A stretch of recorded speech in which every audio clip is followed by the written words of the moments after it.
태극기혁명 국민운동본부의 공동대표를 맡고 있는 최대중이라고 합니다. 반갑습니다. 방금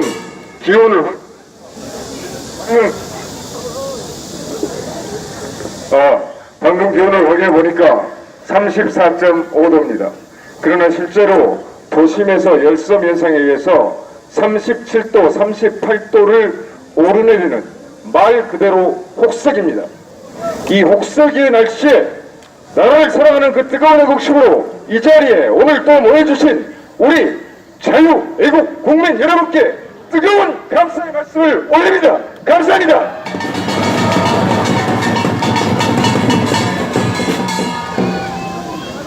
아무리 혹서기에도 불구하고 이 현장을 찾으셨고 조금 이따 행진도 할 것입니다. 다음은 제가 말씀드리고 싶은 것은 행진을 할 때 너무나 고령이신 분들 그리고 만성질환을 지니고 있거나 오늘 몸의 상태가 좋지 않은 분들께서는 오늘만 행사가 아니기 때문에 꼭 그늘에서 쉬어주시고 청장년 그리고 건강에 무리가 없는 분들만 행진에 꼭 참여해 주시기 바랍니다.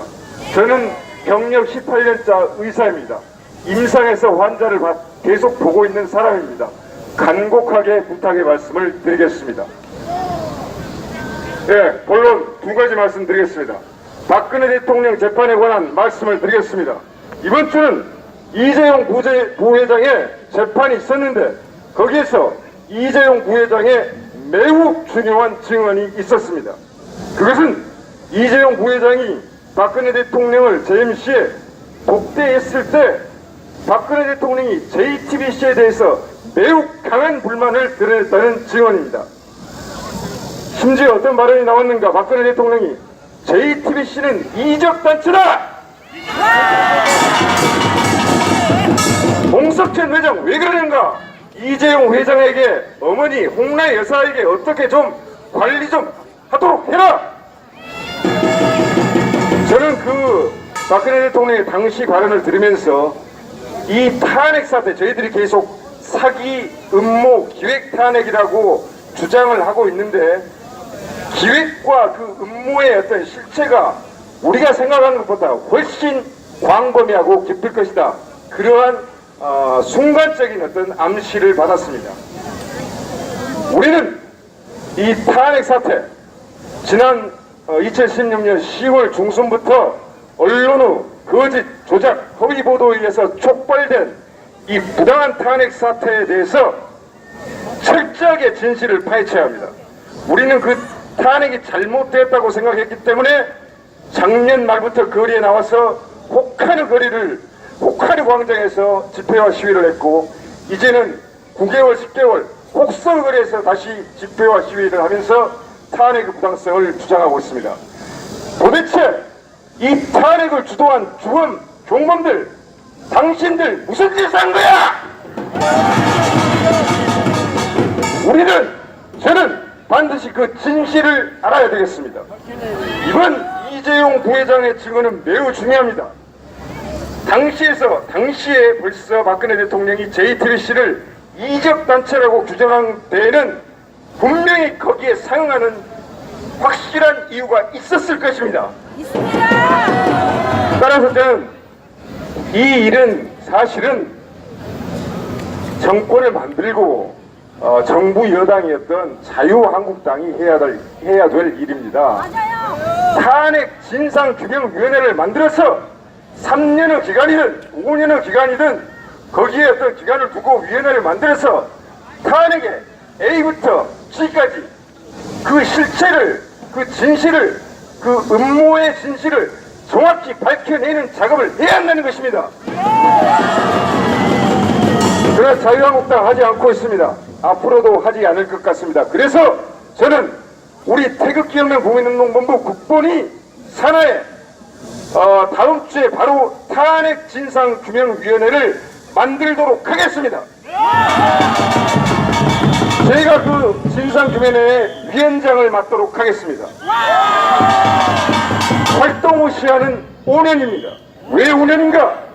5년 동안 철저히 자료를 조사해서 탄핵의 주범과 종범, 탄핵의 기획 과정, 그리고 그런 어떤 음모를 꾸민 자들, 그리고 전체적인 경과를 철저히 파헤쳐서 그 자료를 바탕으로 새롭게 탄생한 진정한 자유애국 정권에서 탄핵진상규명위원회에 조사 결과를 발표로 그들을 시원하게 응징하기 위해서입니다. 여러분, 저는 요즘 많은 나이는 아닙니다만 좀 오래 살아야 되겠다 그런 생각을 하고 있습니다. 여기 모인 우리 어르신들, 나라를 사랑하는 국민 여러분들께서도 건강하게 오래 살아주십시오. 우리 대한민국을 이렇게 망가뜨린 놈들, 북한핵과 미사일로 우리 대한민국 국민들의 생명을 위협하고 무능하고 아마추어적인 외교안보 정책으로 저 등불에 썩은 집 들어가 있는 자 누군가 이 일당들의 그 죄상을 낱낱이 밝혀서 그들이 진정으로 죄를 받고 참여의 눈물을 국민 앞에 흘리는 그 광경을 보고 죽어야 속이 시원하겠습니다. 문재인 얘기하겠습니다. 문재인 이번 주에 휴가 갔습니다. 6박 7일로 휴가를 가노니까 이번 주에는 제가 좀 여유가 있다고 사실 좀 그렇게 마음에 좀 여유를 느꼈습니다. 그래서 그 이유가 뭔지 천천히 한번 생각을 해봤더니 다른 사람들하고 대화도 해보고 문재인이가 진해로 6박 7일 휴가를 간 게 바로 원인입니다.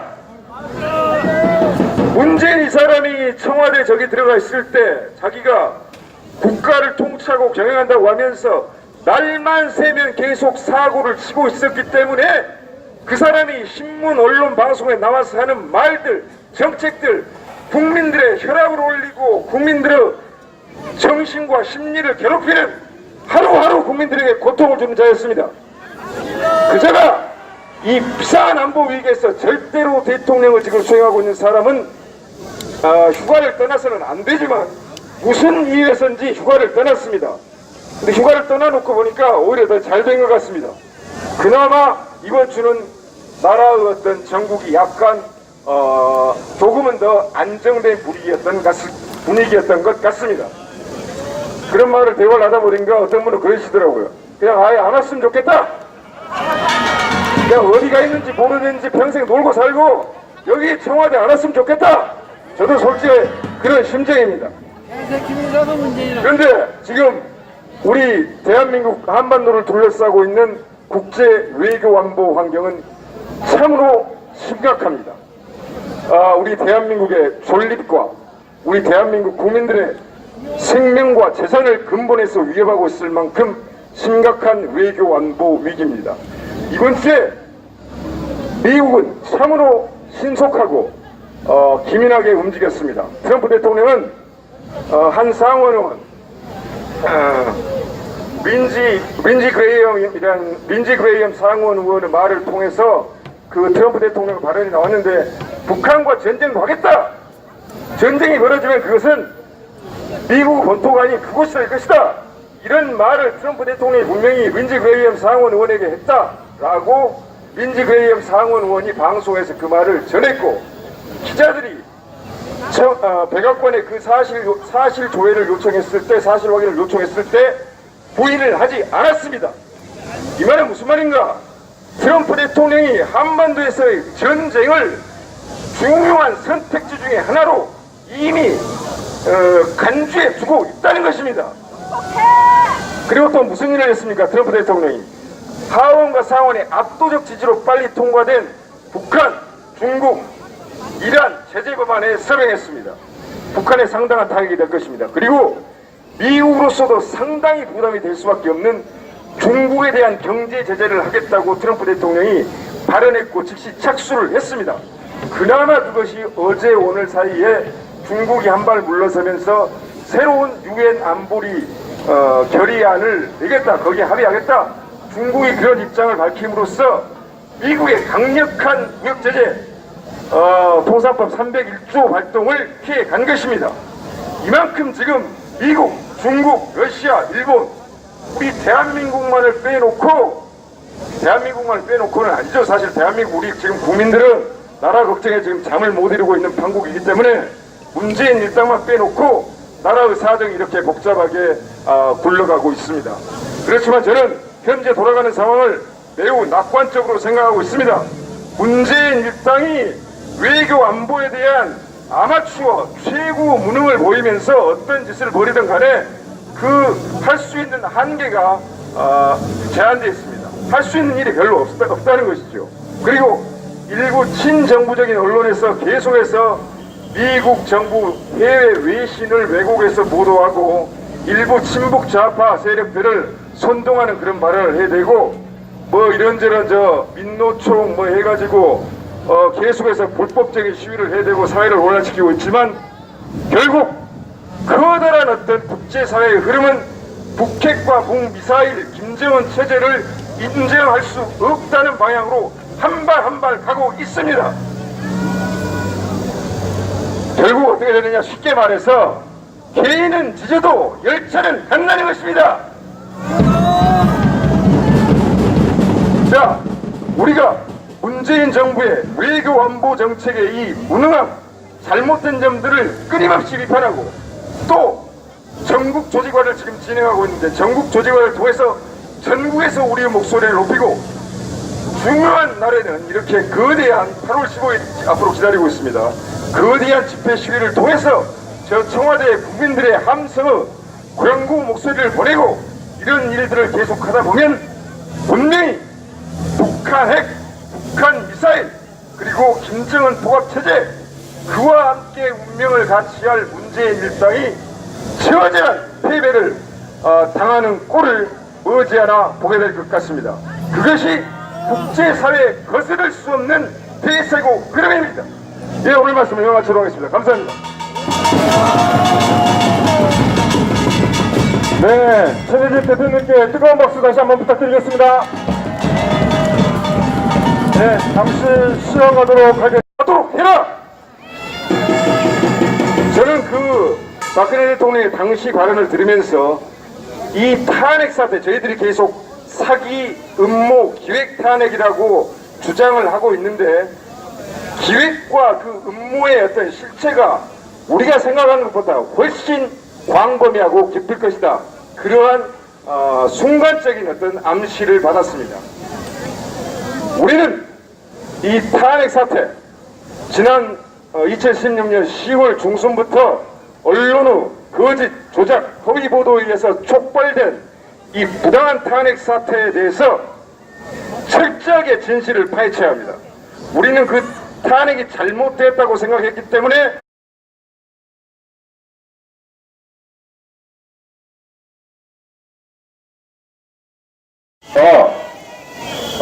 태극기혁명 국민운동본부의 공동대표를 맡고 있는 최대주라고 합니다. 반갑습니다.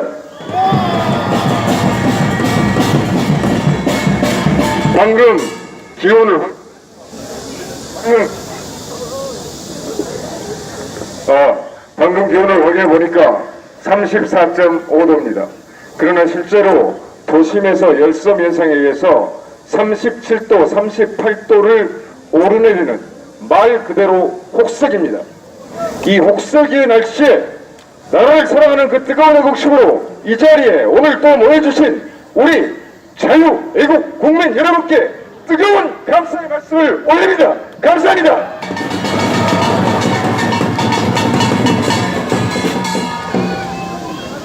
아무리 혹서기에도 불구하고 이 현장을 찾으셨고 조금 있다 행진도 할 것입니다. 다음은 제가 말씀드리고 싶은 것은 행진을 할 때 너무나 고령이신 분들 그리고 만성질환을 지니고 있거나 오늘 몸의 상태가 좋지 않은 분들께서는 오늘만 행사가 아니기 때문에 꼭 그늘에서 쉬어주시고 청장년 그리고 건강에 무리가 없는 분들만 행진에 꼭 참여해 주시기 바랍니다. 저는 경력 18년차 의사입니다. 임상에서 환자를 계속 보고 있는 사람입니다. 간곡하게 부탁의 말씀을 드리겠습니다. 예, 본론 두 가지 말씀드리겠습니다. 박근혜 대통령 재판에 관한 말씀을 드리겠습니다. 이번 주는 이재용 부회장의 재판이 있었는데 거기에서 이재용 부회장의 매우 중요한 증언이 있었습니다. 그것은 이재용 부회장이 박근혜 대통령을 재임 시에 독대했을 때 박근혜 대통령이 JTBC에 대해서 매우 강한 불만을 드러냈다는 증언입니다. 심지어 어떤 발언이 나왔는가? 박근혜 대통령이 JTBC는 이적단체다! 홍석천 회장 왜 그러는가? 이재용 회장에게 어머니 홍라 여사에게 어떻게 좀 관리 좀